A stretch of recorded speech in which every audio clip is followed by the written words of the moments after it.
Hey guys, welcome back to the new video. और इस video में हम प्रॉपर बात करने वाले हैं कि बिहार इंजीनियरिंग में अगर आप एडमिशन लेने जा रहे हो यूजीसी 2024 के काउंसलिंग के थ्रू, तो आपके लिए एक जानना बहुत ज़रूरी है कि क्या बिहार इंजीनियरिंग कॉलेज में अच्छे से पढ़ाई होती है या नहीं होती है।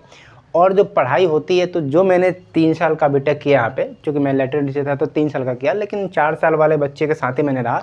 तो क्या मेरा ऑब्जर्वेशन है जिसके बेसिस पे मैं डिफ्रेंशिएट कर सकता हूँ कि बिहार इंजीनियरिंग कॉलेज में कितनी अच्छी पढ़ाई होती है। और एक हम पॉइंट देंगे, उस पॉइंट से आपको एक अंदाज़ा लगेगा कि बिहार में पढ़ाई का क्या सिनेरियो है। एक्चुअल में देखा जाए तो क्या बिहार इंजीनियरिंग कॉलेज में पढ़ाई होती है या नहीं होती है, इसका आपको क्लियरिफिकेशन मिलेगा। तो चलिए वीडियो को शुरू करते हैं।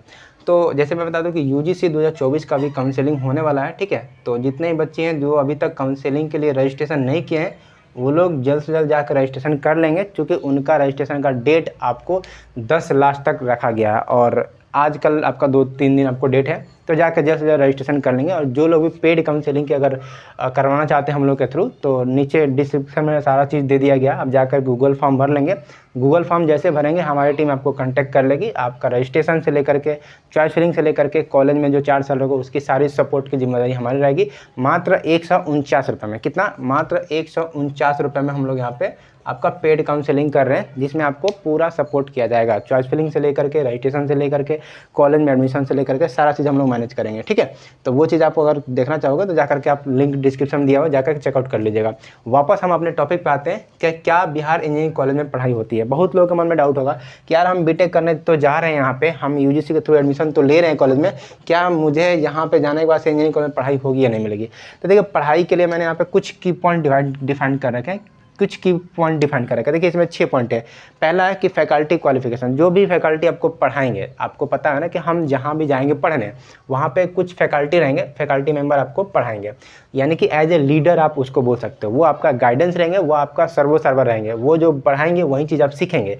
तो उनकी क्या क्वालिफिकेशन है, इसके ऊपर हम बात करेंगे।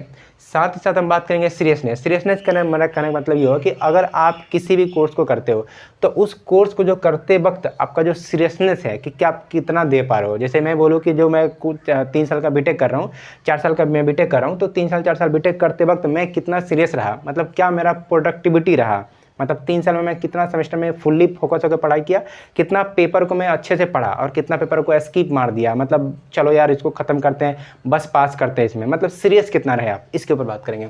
फिर बात करेंगे हम इंटरेक्टिव एक्टिविटी। जैसे देखो, आप पढ़ते हो ना, क्लास में पढ़ते हो, लैब में आप सीखते हो, आप क्लासरूम में सीखते हो, तो चीज़ें जो सीखते हो अगर उसके बीच में कुछ इंटरेक्टिव एक्टिविटी करवाया जाए, जैसे क्यूज हो गया, लैब हो गया, प्रैक्टिकल हो गया, ठीक ना, असाइनमेंट हो गया, ये सब जो चीज़ें करवाती है वो क्या इंटरेक्टिव बनती है। क्योंकि वो चीज़ें करवाने का बस मोटिव इतना रहता है कि जो चीज़ आप सीख पा रहे हो उसको अच्छे ढंग से सिखाया जाए और एक इंटरेक्टिव माहौल क्रिएट किया जाए। तो वो इंटरेक्टिव माहौल आपके पास क्या है। उसके बाद बात करेंगे सराउंडिंग ऑफ एनवायरनमेंट। जो 4 साल आप बीटेक कर रहे हो, 4 साल जिस माहौल में आप रह रहे हो, उस माहौल में क्या आपका मतलब क्या कैसा माहौल है वहाँ का, ये चीज़ बात करेंगे बिहार इंजीनियरिंग में। फिर उससे आपको डिफाइन होगा कि क्या बिहार इंजीनियरिंग कॉलेज में रियल में पढ़ाई होती है नहीं होती है। तो ये आपका सराउंडिंग इन्वायरमेंट है ना, उस 4 साल इन्वायरमेंट में रहते हो, उस 4 साल के इन्वायरमेंट में क्या पढ़ाई के लिए कितने बच्चे सीरियस हैं, ये चीज़ आपको पता चलेगा। फिर हम बात करेंगे theory versus practical. Theory versus practical में हम ये बात करेंगे कि क्या आप थ्योरी पढ़ते हो, उसका कितना प्रैक्टिकल आप इम्प्लीमेंटेशन देखते हो और कितना प्रैक्टिकली आपको कॉलेज में कराया जाएगा। जितना अच्छा से प्रैक्टिकली कराएंगे उतना हम समझेंगे कि यहाँ पे पढ़ाई बिहार में अच्छी से चल रही है, ठीक है। तो इसके ऊपर बात करेंगे। फिर बात करेंगे purpose of life. Purpose of life का मेरा कहने का मतलब ये होगा कि अगर आपका विजन क्लियर है, आपका ड्रीम क्लियर है, आपका मतलब एक क्लियरिटी है कि लाइफ में मुझे क्या करना है। जैसे अभी बहुत सारे बच्चों का हम लोग काउंसलिंग कर रहे थे, तो बहुत सारे बच्चों का मतलब क्लियरिटी हमने देखा है कि उनका कहना था कि सर हमको पीएसयू में जॉब लेना है, हमको गेट निकालना है, हमको आईएएस का तैयारी करना है, ठीक है। बहुत बच्चों का कहना था कि हमको एक गवर्नमेंट जॉब का तैयारी करना है। तो उनका विजन पहले से क्लियर है। तो अगर आपका विजन यानी कि लाइफ ऑफ पर्पस क्लियर है ना, तो फिर आप जो पढ़ाई पढ़ोगे उसमें आपको सीरियस ऑटोमेटिक देखने को मिलेगा। तो वो सीरियस तभी आप हो पाओगे जब आपके लाइफ में एक सीरियसनेस रहेगा। तो वो सीरियसनेस कितना, आपका लाइफ पर्पस क्या है, इस पर हम बात करेंगे। तो पूरा 1 बाय 1 करके हम चीज़ों को समझते हैं और हम एक पॉइंट भी देते जाएंगे, जिससे कि आपको पता चलेगा कि क्या क्या चीज़ें यहाँ पे हो रखी है और जो बिहार में कॉलेज में पढ़ाई की माहौल है वो कितना अच्छी है। तो चलिए सबसे पहले बात करते हैं हम यहाँ पे faculty of qualification. Faculty of qualification के लिए हम यहाँ पे बात करते हैं। देखिए, फैकल्टी ऑफ क्वालिफिकेशन की बात करें तो जो भी बिहार के जिस भी कॉलेज में आप एडमिशन लोगे, मैटर नहीं करता है कौन सा कॉलेज में आप एडमिशन लोगे, लेकिन जिस भी कॉलेज में आप एडमिशन लोगे, जितने भी कॉलेज है, सारे कॉलेज में जो टीचर आएंगे वो टीचर का एक ही फिल्ट्रेशन है, एक ही पैरामीटर है जिसके थ्रू वो आए होंगे, वो है BPSC. Bihar public service commission का एग्ज़ाम दे करके आए होंगे। और उनके पास क्वालिफिकेशन में क्या होगा, तो मैं बता दूं, देखिए वो नॉर्मली यहाँ पे एमटेक करके आ रखे होंगे, ठीक है, एमटेक मास्टर ऑफ टेक्नोलॉजी करके आ रखे हैं। सम पीपल जो है ना, जो कुछ टीचर है वो पीएचडी करके आ रखे हैं, ठीक है। तो पीएचडी अगर करके आ रखे हैं तो पीएचडी करके आ रखे हैं, यहाँ पे मास्टर करके आ रखे हैं। सम जो है कि पीएचडी में रिसर्च वगैरह भी करते हैं बहुत सारा टीचर, ठीक है ना। बहुत लोग जो है कि मतलब एमटेक वो करते हैं, वो काफ़ी अच्छे जगह से करते हैं। जैसे कि अगर बात करें तो आईआईटी से करते हैं वो लोग, ठीक ना, आईआईटी से करते हैं, एनआईटी से करते हैं। तो अगर देखा जाए क्वालिफिकेशन, जो आपका फैकल्टी होगा जो पढ़ाएगा वहाँ पे, वो क्वालिफिकेशन के बेसिस पे देखा जाए तो भाई उनके पास मास्टर डिग्री, पीएचडी है, आईआईटी से, कॉलेज से हैं, रिसर्च करते हैं वो। तो उस अगर सिलसिला में देखा जाए तो मुझे नहीं लगता है कि इसमें कोई कमी है। अगर बिहार में जितने भी टीचर आप देखोगे तो कहीं ना कहीं इतने अच्छे जगह से आ रहे हैं, तो भाई मैं इनको यहाँ पे दूंगा 80%, ठीक है। मतलब मैं मानूंगा कि इनके पास 80% एबिलिटी है, क्वालिफिकेशन है कि आपको वो पढ़ाने के योग्य है, तो यहाँ पे मैं इनको मार्क करूँगा 80%। तो मतलब आउट ऑफ ये 100 है, मतलब कि 80 में से, मतलब 100 में से मैं इनको 80 दूंगा कि उनके पास क्वालिफिकेशन है, वो डिजर्विंग है आपको पढ़ाने के लिए। वो एक अलग बात है कि वो अपना 100% दे पा रहे हैं या नहीं दे पा रहे हैं, वो उनका प्रॉब्लम है। लेकिन मैं अगर फैकल्टी की क्वालिफिकेशन के बेसिस पर जज करूँ कि क्या बिहार इंजीनियरिंग कॉलेज में पढ़ाई होती है या नहीं होती है, तो मैं इसको बोलूँगा कि भाई 80% ये बात ट्रुथ है, ठीक है। चलो अब बात करते हैं यहाँ पे सीरियसनेस। अब देखो जो भी फैकल्टी होते हैं उनके पास क्या होती है प्रॉब्लम, कि जब ये फैकल्टी होते हैं तो उनके पास ऐसा नहीं है कि बस उनको पढ़ाने मिलता है। रियलिटी है, जो डार्क साइड है ना बिहार इंजीनियरिंग कॉलेज का, वो मैं बताना चाह रहा हूँ कि फैकल्टी को केवल और केवल जो काम दिया जाएगा, अगर वो इनको मतलब पढ़ाने के लिए दिया जाएगा, ठीक ना, इनको क्या दिया जाएगा, पढ़ाने के लिए, कि केवल बच्चों का पढ़ाइए, तो मुझे लगता है ना कि ये मैं 100 दे देता इनको। बट अभी मैं नहीं दे पाऊंगा 100, क्यों? क्योंकि जो फैकल्टी होते हैं ना, आप रियल में जाओगे कॉलेज में तो पता चलेगा फैकल्टी का ही काम नहीं करते, वो फैकल्टी के सिवाय कुछ और भी काम उनको करना पड़ता है। जैसे कि कोई टीचर है जो आपको पढ़ाते अच्छे हैं, बट वो किसी चुनाव आएगा तो चुनाव में बिजी करवा दिया जाएगा उनको, या अगर हॉस्टल में मैनेजमेंट का कोई काम होगा तो हॉस्टल इंचार्ज बना दिया जाएगा, या हॉस्टल सुपरिटेंडेंट बना दिया जाएगा, या एकेडमी का कुछ काम होगा तो एकेडमी में उनको इंचार्ज बना दिया जाएगा। तो चीज़ें जब वो जितने ज़्यादा चीज़ों से जुड़ जाते हैं ना, तो उनका टाइम उन पे चला जाता है, तो वो कहीं ना कहीं वो चीज़ों को पढ़ाने के प्रति थोड़ा अपना कम हो जाते हैं। मतलब वो जो पहले 4 घंटा पढ़ा सकते थे वो आज 2 घंटा पढ़ा रहे हैं, जो पहले 3 घंटा पढ़ा सकते थे वो आज 1 घंटा में भी काम चला रहे हैं। तो वो जो पढ़ाने की सिलसिला है ना, वो थोड़ा उनकी कम हो जाती है, तो क्वालिटी तो थोड़ा कम हो जाएगी ना। तो एक तरीके से मैं यही कहना चाह रहा हूँ कि जो सीरियसनेस है ना उनका पढ़ाने का, वो थोड़ा कम हो जाती है। क्यों कम होती है, रीज़न समझ में आए ना? रीज़न बस इतना है कि एकेडमिक कामों में इन्वॉल्व कर दिया जाता है उनको, हॉस्टल के मैनेजमेंट में उनको इन्वॉल्व कर दिया जाता है, तो काफ़ी सारा होती है जो चीज़ें होती है उसमें उनको इन्वॉल्व कर दिया जाता है, तो वो अपना 100% दे नहीं पाते हैं, तो वो सीरियसनेस थोड़ा कम हो जाता है। तो अगर मैं बात करूँ कि फैकल्टी है, उस फैकल्टी का कितना सीरियसनेस है, तो मैं बोलूँगा भाई 50% है। मैं कितना बोलूँगा यहाँ पे, 50% है बिहार इंजीनियरिंग कॉलेज में। अगर देखूँ मैं किसी टीचर का सीरियसनेस कि कितना सीरियस होकर वो पढ़ाना चाह रहा है आपको, तो मैं कहूँगा भाई 50% वो नहीं करता है। देखिए 100% तो कोई कर नहीं चाहेगा, जो इतना चीज़ें वो सीखे रहते हैं उतना चीज़ों को मैं 50% इसलिए मैं दे रहा हूँ क्योंकि कुछ चीज़ें एक्स्ट्रा वो करवाने लगते हैं कॉलेज के मैनेजमेंट में, तो उनका टाइम चलता है। दूसरा चीज़ है कि जितना वो सीखे हैं, जितना सोच के आते हैं पढ़ाने के लिए क्लास में, उतना बच्चे भी पढ़ाने नहीं देते हैं। रियलिटी है यही। अगर मान लीजिए कि टीचर आया है, वो चाहता है कि आज हम एक चैप्टर ख़त्म कर दें, तो आप देखोगे तो बच्चे से पीछे से कमेंट कर देते हैं कि सर आज रहने दीजिए, आप आज के लिए बहुत है सर, आज गर्मी बहुत ज़्यादा है सर, आज ठंडी बहुत ज़्यादा है सर, 2 घंटा से हम लोग पढ़ रहे हैं सर, आज रहते कल पढ़ लेते हैं। तो बच्चे का भी डिमांड होता है, तो बच्चे के अनुसार भी टीचर को अपना मूड चेंज करना पड़ता है। तो मैं इन सब फैक्टर ऑफ सेफ्टी को लेकर के मैं कंसिडर कर रहा हूँ कि एक तो टीचर वो ऐसे ही बिजी था, दूसरा रीज़न है कि आप बच्चे थोड़ा सा इधर से उधर बातें कर दिए तो थोड़ा वो सीरियसनेस रहते हैं। 50% इनका लॉस मैं मानता हूँ। तो सीरियसनेस के बेसिस पे आप देखो कितना सीरियसली पढ़ाते हैं कोई फैकल्टी, तो मैं इसको दूंगा 50%, ठीक है। तो 50% ही वो सीरियसनेस होकर पढ़ाते हैं। आगे बात करते हैं यहाँ पे इंटरेक्टिव सेक्शन, इंटरेक्टिव एक्टिविटी। देखिए अब मैं कह रहा हूँ कि अब फैकल्टी पढ़ा रहा है, सीरियसनेस भी मान लेते हैं 50% है उनके पास, तो पढ़ाने का तरीका अगर चेंज किया जाए तो थोड़ा सीरियसनेस बढ़ सकता है। जैसे मान लीजिए कि समटाइम एग्ज़ाम जब आती है नज़दीक, तो टीचर क्या करते हैं कि समटाइम की PYQ करवा देते हैं। कितना PYQ, मान लीजिए कि 5 साल का उन्होंने PYQ करवा दिया, ठीक है। कुछ टीचर ऐसे होंगे कि आपको असाइनमेंट दे देंगे, ठीक है, आपको असाइनमेंट दे देंगे। कुछ टीचर ऐसे होंगे जो आपको बोलेंगे कि नोट्स देते हैं, ठीक है। कुछ टीचर बोलेंगे कि चलो हमने जो क्लास में पढ़ा रखा है उसका कुछ गेस क्वेश्चन देते हैं। क्या करेंगे, ये गेस क्वेश्चन दे देंगे। तो ये गेस क्वेश्चन, तो ये क्या हो गया, जो PYQ सॉल्व करवा दिए, ठीक ना, असाइनमेंट दे दिए, नोट्स दे दिए, गेस करवा दिए, तो इन सारे का संग्रह करके एक आपका इंटरेक्टिव सेक्शन बन गया। कि जो टीचर पढ़ा रहा था वो कितना सीरियसली चीज़ों को करने के लिए कितना कितना एक्टिविटी करवा रहा है। ये समटाइम कुछ क्यूजेज वगैरह भी हो जाते हैं, ठीक ना, समटाइम में कुछ क्यूज भी करवाते हैं वो लोग कि जो बच्चे को पढ़ाया गया वो चीज़ें उनको याद रह जाए। क्योंकि सभी को पता है ना कि अगर हम मॉनिटरिंग ढंग से नहीं करेंगे, आप मान लीजिए कि मैं पढ़ा रहा हूँ, तो अगर मैं जिस बच्चे को पढ़ा रहा हूँ उस बच्चे पे मैं ध्यान नहीं रखता हूँ कि आपने कितना सीखा, आपने कितना नहीं सीखा है, तो अगर मेरा एक मॉनिटरिंग गलत हो जाएगा ना, तो फिर वो बच्चे खुद से तो सब चीज़ों को करने के लिए एलिजिबल है नहीं, सब चीज़ों को करने के लिए वो 100% दे नहीं रहे हैं, तो मॉनिटरिंग भी उसमें हम खराब कर देंगे तो फिर वो रिजल्ट गड़बड़ा जाएगा। तो ये भी डिपेंड करता है ना कि कितना अच्छे से PYQ सॉल्व करवा रहे हैं, कितना वो असाइनमेंट दे रहे हैं, कितना नोट्स दे रहे हैं, कितना गेस करवा रहे हैं, कितना क्यूज करवा रहे हैं। तो इन सभी को मिलाकर के मैं कह रहा हूँ कि एक इंटरेक्टिव से एक्टिविटी क्रिएट कर दिया जाता है। तो अगर देखा जाए कि बिहार इंजीनियरिंग कॉलेज में जो एक्टिविटी क्रिएट कितना किया जाता है, तो मैं इसको बोलूँगा कि 70% आपको एक्टिविटी क्रिएट किया जाता है। क्योंकि मैंने देखे हैं, अब मैं इतना बता सकता हूँ, देखिए PYQ टीचर से आप पूछोगे तो वो जरूर करवा देगा आपको, नोट्स के लिए कहोगे तो दे देगा आपको, गेस क्वेश्चन भी दे देता है। क्यूज बहुत कम होते हैं, टीचर लोग जो है कि क्यूज बहुत कम करवाते हैं। मैंने अपने 3 साल 4 साल के कॉलेज ड्यूरेशन में मैंने 5 से 7 क्यूज दिए हैं, इससे ज़्यादा नहीं दिया है, 5 से 7 क्यूज दिया। इसको टेस्ट भी बोल सकते हो, समटाइम टेस्ट भी कुछ लोग करवाते हैं। क्यूज टेस्ट बात एक ही हो गया, तो टेस्ट या क्यूज करवाते हैं। मैंने 70% इसमें देता हूँ कि 100% में से 70% इंटरेक्टिव एक्टिविटी होती है पढ़ाई के रिगार्डिंग, ठीक है। ये पढ़ाई के रिस्पेक्ट में बात करूँ मैं, जो होता है कि कॉलेज में एक फेयरवेल हो गया, फ्रेशर हो गया, या ऐसे बोल सकते हो कि क्या बोलते हैं, कभी कभी हमारे पास कुछ एक्टिविटी होती है जैसे कि स्पोर्ट्स से रिलेटेड होती है, वो सब एक्टिविटी नहीं बात कर रहा हूँ मैं, पढ़ाई से रिलेटेड एक्टिविटी बात कर रहा हूँ। तो पढ़ाई से रिलेटेड क्या एक्टिविटी है, इसके ऊपर मैंने आपको 70% दे दिया है। उसके बाद सब करते हैं सराउंडिंग इन्वायरमेंट। अब देखिए, जिस माहौल में आप रह के पढ़ रहे हो, उस माहौल में पढ़ने के लिए आपके पास जो माहौल है ना, वो बहुत बड़ा मैटर करता है।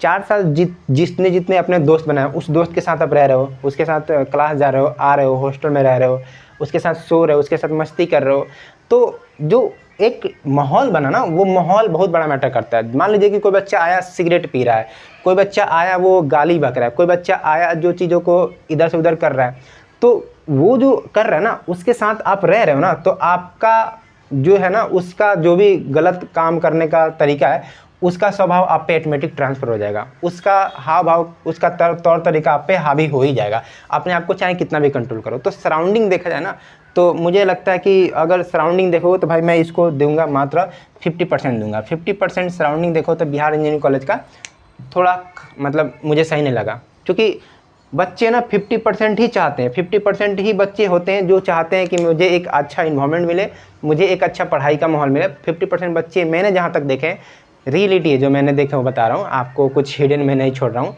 तो कुछ बच्चे ऐसे होते हैं कि मतलब बस उनको मस्ती करना है लाइफ में, बस उनको डिग्री कंप्लीट करना है, बस जैसे भी करके अपना डिग्री कंप्लीट करके यहाँ पे निकल जाना है। कुछ पढ़ने के पर्पज़ से कुछ बातें नहीं करेंगे, कुछ इधर से उधर बातें नहीं करेंगे, कौन सा लड़की क्या कर रही थी, वो क्लास आई थी नहीं आई थी, उसका ड्रेस कैसा था, यही सब बात करेंगे। तो वैसे लोगों से मैं सजेस्ट करूँगा कि प्लीज़ आप लोग दूर रहिएगा। आप अपना एक ऐसा माहौल बनाइए जिस माहौल में आपको चीज़ें सीखने को मिले, आप एनर्जेटिक रहो, आप पॉजिटिव रहो। जो बच्चा आपसे बात कर रहा है वो किसी पर्पस से बात कर रहा है, किसी मीनिंगफुल टॉपिक पे बात कर रहा है, फालतू वाला टॉपिक पे आपसे डिस्कशन नहीं कर रहा है। तो मैंने देखा है कि भाई ऐसा 50% ही आपको माहौल मिलेगा बिहार इंजीनियरिंग कॉलेज में, तो ये मैं 50% देता हूँ। अगला टॉपिक में बात करें कि theory versus practical. Theory versus practical का मेरा मतलब ये हो गया कि अगर आप जो चीज़ें आप इतना चीज़ें पढ़ रहे हो, तो पढ़ने के साथ साथ आप क्या पढ़ रहे हो, एज ए थ्योरी चीज़ों को पढ़ रहे हो, आपको थ्योरी तो मिल रहा है, प्रैक्टिकल तो करना पड़ेगा ना, तभी तो चीज़ें आप लॉन्ग टर्म तक याद रख पाओगे। तो देखा जाए बिहार इंजीनियरिंग कॉलेज में प्रैक्टिकल करवाने के तरीके कितने हैं और यहाँ पे होता भी नहीं होता। तो मैं कहूँगा कि देखिए, जितने भी स्टूडेंट हैं ना, अगर आप फर्स्ट सेमेस्टर में जाओगे या सेकंड सेमेस्टर में जाओगे, तो फर्स्ट सेमेस्टर सेकंड सेमेस्टर में लैब प्रॉपर तरीके से कराया जाता है, no doubt. First semester second semester में कराया जाता है, बट थर्ड सेमेस्टर में जाओगे तो थोड़ा सा लैब कराने की प्रक्रिया कम हो जाती है। फिर फोर्थ में जाओगे थोड़ा और कम होगे, फिफ्थ में जाओगे थोड़ा कम होगे, लेकिन फिफ्थ के बाद से 6, 7 और 8 में जाओगे तो लास्ट के ईयर जो है ना, उसमें थोड़ा आपको प्रैक्टिकल का चांसेस बढ़ जाती है, क्योंकि वहाँ पे प्रोजेक्ट करना पड़ता है, तो सीरियसली आपको कराया जाएगा। तो बीच में थोड़ा डाउन हो जाती है, शुरू में थोड़ा अप रहती है, फिर लास्ट में जाके अप होती है। तो मैं कुल मिला के इस पर दूंगा कि भाई बिहार में जो प्रैक्टिकल करने का तरीका है, थ्योरी वर्सेस प्रैक्टिकल का, मैं इसको दूंगा कि 70% यहाँ भी मैं देता हूँ आपको। कितना?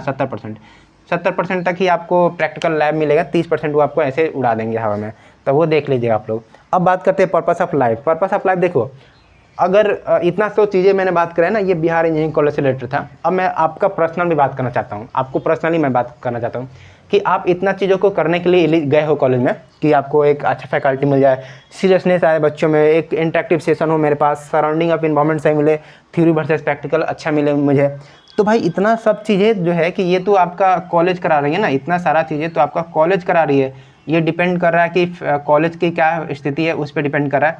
तो कॉलेज की तरफ से ये चीज़ें हो रही है। बट ये लास्ट वाला जो पॉइंट है ना भाई, ये इंपॉर्टेंट है कि पर्पस ऑफ लाइफ। अब ये देखिए, कॉलेज का थोड़े है कि कॉलेज का आपको कॉलेज एक पर्पस ऑफ लाइफ दे देगा, नहीं। कॉलेज तो बस आपको इतना दे रहा है। अब अगला जो है ना, आपको पर्पस ऑफ लाइफ आपका खुद का चॉइस होना चाहिए कि मुझे कितना अच्छा अपने आप को बनाना है, मुझे कितना अपने आप को बेहतर करना है, मुझे कितना टाइम देकर के कौन सा सब्जेक्ट मुझे समझ में नहीं आ रही है उस पर कितना टाइम देकर पढ़ना है। तो वो आपको डिसाइड करना पड़ेगा। तो आपका कितना सीरियसनेस है, आपका पर्पस ऑफ लाइफ क्या है, मतलब आपका विजन क्लियर है ना कि मुझे IAS बनना है, मुझे एक अच्छा इंजीनियर बनना है, मुझे सिविल इंजीनियरिंग में एक अच्छा कंपनी में जॉब करना है, मुझे CS में एक अच्छा पैकेज पे प्लेसमेंट कराना है। तो उसके लिए आपका एक लाइफ जो है ना, उसका पर्पस डिफाइन कर लीजिए कि मुझे ये चीज़ करना है। तो उसके लिए मुझे कितना मेहनत करना पड़ेगा, उसके लिए मुझे कितना पेपर पढ़ना पड़ेगा, उसके लिए मुझे कितना घंटा पढ़ना पड़ेगा, उसके लिए मुझे कितना अपने आप को स्किलफुल करना पड़ेगा, उसके लिए मुझे कितना हार्डवर्क करना पड़ेगा। ये चीज़ें आप डिफाइन कर लेंगे ना, तो आपका भी एक जो पर्पस ऑफ लाइफ है वो क्लियर हो जाएगा। अगर ये चीज़ क्लियर हो जाएगी तो आप खुद में एक मोटिवेशन प्राप्त करोगे, खुद में आप एनर्जेटिक हो पाओगे कि हाँ मुझे इतना करना है तो मुझे इतना पढ़ना पड़ेगा। तो आप खुद में एक तरीका खोजने लगोगे कि यार मैं इतना करने वाला हूँ तो मुझे करने के लिए क्या करना पड़ेगा। तो वो चीज़ जैसे से मिलने लगेगी ना, तो आप अपने लाइफ में अच्छा से ग्रोथ करने लगेगा। तो वो ग्रोथ करने के लिए आपका ये भी चीज़ क्लियर हो जाता है कि आपका पर्पस ऑफ लाइफ क्या है। अब कुछ लोग ऐसे भी कॉलेज में मिल जाएंगे जिनका पर्पस ऑफ लाइफ 0 है, वो कुछ करना ही नहीं चाहते, वो बस बोलते हैं भाई डिग्री कंप्लीट कर लेना है, निकल जाना है यहाँ से, बस मुझे डिग्री हासिल करना है, डिग्री मिल जाएगा, मैं किसी न किसी प्राइवेट कॉलेज में, प्राइवेट इंडस्ट्री में चले जाऊँगा, कहीं ना कहीं मैं अपने जीवन को निकाल लूँगा, बस मुझे डिग्री मिल जाए। तो वैसे लोग तो मैं क्या ही कहूँ, वो तो मैं नहीं कहूँगा कि आपका पर्पस ऑफ लाइफ है, आपका एक पर्पस मीनिंगफुल लाइफ है। आप अपना मीनिंगफुल लाइफ पे काम करिए। वैसे तो बहुत लोग मिल जाएंगे आपको जो डिग्री कंप्लीट करके मिल जाएंगे इधर से उधर भटकते, बट वैसे आपको नहीं बनना है। आपको अगर आप एफर्ट प्लस से हो तो मैं बता दूं कि आपको एक बढ़िया सा गाइडेंस तौर पे मैं आपको प्रोवाइड करूंगा और बताऊंगा आपको कि कैसे आपको चीज़ों को करना होता है इंजीनियरिंग में। उसके लिए बस आपको कुछ नहीं करना। जो लोग पेड काउंसलिंग ज्वाइन करना चाहते हैं वो लोग पेड काउंसलिंग ज्वाइन कर लेंगे। मैंने बताया ही आपको कि पेड काउंसलिंग के लिए मात्र 149 पे आपको लगेगा। 149 पे में हम लोग प्रॉपर आपको गाइड करेंगे कि कॉलेज में आपको कैसे पढ़ना है, कैसे करना नहीं करना, पूरा चीज़ हम A to Z डिस्क्राइब करेंगे। साथ ही साथ आपको पेड काउंसलिंग कराने के साथ साथ जो आपको रजिस्ट्रेशन है, ठीक ना, उसके बाद जो आपका चॉइस फिलिंग है वो सारा चीज़ हम लोग करके देंगे। मतलब 4 साल का जो है ना 149 पे में हम आपका पूरा एक जर्नी तय करवाएंगे। 4 साल का मात्र 149 पे में। जिन भी बच्चों को कोई भी डाउट है, कुछ भी आपको पूछना है, तो वो आप गूगल फॉर्म भरिएगा, पेड काउंसलिंग लेकर के हम लोग स्पेशल ग्रुप में आपको जोड़ देंगे, वहाँ से आप अपना डाउट पूछ सकते हैं। बाकी इतना ही था इस वीडियो में। मैंने बताया कि बिहार इंजीनियरिंग कॉलेज में आपको कितना मतलब पढ़ाई होती है नहीं होती है। तो कुछ टाइम था मैंने आपको दे दिए हैं। देखिए 80%, 50%, 70%, 80%, 100 में तो मैं किसी को नहीं दे पाऊँगा, क्योंकि सब में कुछ ना कुछ कमी होती है। सब अपने तरीक़ा से सही रुपये से 100% सही तो नहीं होते। बाकी आप देख लीजिएगा, आप अपना वेरिएशन चेक कर लीजिएगा कि कैसे कैसे ग्राफ जा रही है, ठीक है। बाकी ऑल द बेस्ट जितने भी बच्चे हैं जो बिहार से अभी इंजीनियरिंग कॉलेज में पढ़ाई करना चाहते हैं, ऑल द बेस्ट सभी को। आप अपना कॉलेज तक का सफ़र तय करिए और कॉलेज में आप चाहें तो आप जो चीज़ें मैं डिस्कस करें इसको और बेहतर बना सकते हैं।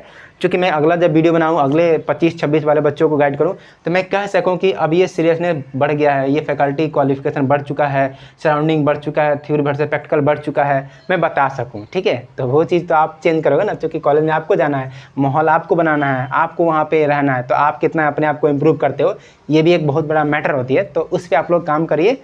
ऑल द बेस्ट सभी को। मिलते हैं नेक्स्ट वीडियो में और जल्द ही मिलेंगे किसी दूसरे वीडियो में। जय हिंद दोस्तों।